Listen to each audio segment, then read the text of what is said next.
once you've decided now you're going to run, where do you begin? The beginning point is start out slow. Even if your goal is to eventually run a marathon someday, in my progression I started out with a 5K, and I had success as a 5K and then progressed all the way through to a 10K and so on. Regardless of what distance you choose, there are a number of plans out there. I always refer people to the Runner's World, and there are beginner plans out there. It's a wonderful website. There's a lot of programs out there. You only have to incorporate running 3 days a week. I'm also a believer that there is something to be said about cross-training.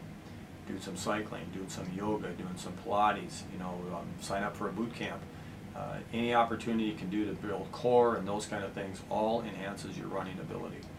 The big question is do I use energy drinks? Do I use water? Do I have some kind of magic powder I put in there and things like that? The reality is water still your best, but as you start to expend electrolytes and those kind of things, most races around here, if you're actually running a race, they use some form of Gatorade. That seems to be a real popular thing, and so as you're practicing or as you're doing your practice runs, if your goal is to run a race, then try to look on the sites that you're going to run and see what they're serving so that you kind of mirror that. And it maybe isn't so critical when you're looking at doing a 5K, but as you start to get to the longer distances, if you're starting to look at the half and the full, then it becomes really critical that whatever the race you're going to do is you want to train with what they're going to offer for drinks. The purpose of that is so that your body adjusts. You want no surprises on race day. First of all, for shoes, it really becomes a personal issue on what type of shoe, what style of shoe, depends again on your foot. There are certain brands that I can't wear. I have to look for things that have a wide toe box so that my feet, my toenails don't fall off. When I was a rookie, when I first started running, I thought, well, these shoes feel really comfortable, but I was always having issues with my toenails.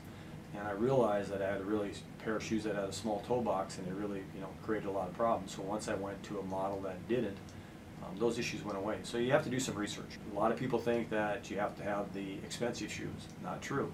Look at the right shoe, not at the dollar amount, because there are a lot of shoes out there that might be the perfect shoe for you. Take care of all your running needs, and they might be $70, and you don't have to do the $170 one. So don't get caught up to think that just because you spent a lot of extra dollars that is the best shoe. It may be a good shoe, but it may not be the shoe for you.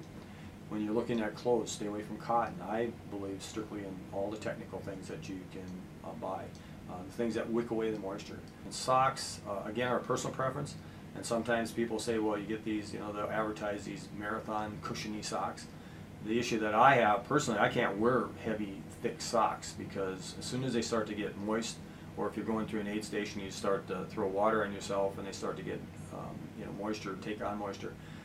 For me, they always ball up and they end up and get a lot of blisters. I love to either run with no socks or a really thin pair of socks. But now I've been running a number of years, so I know what socks work.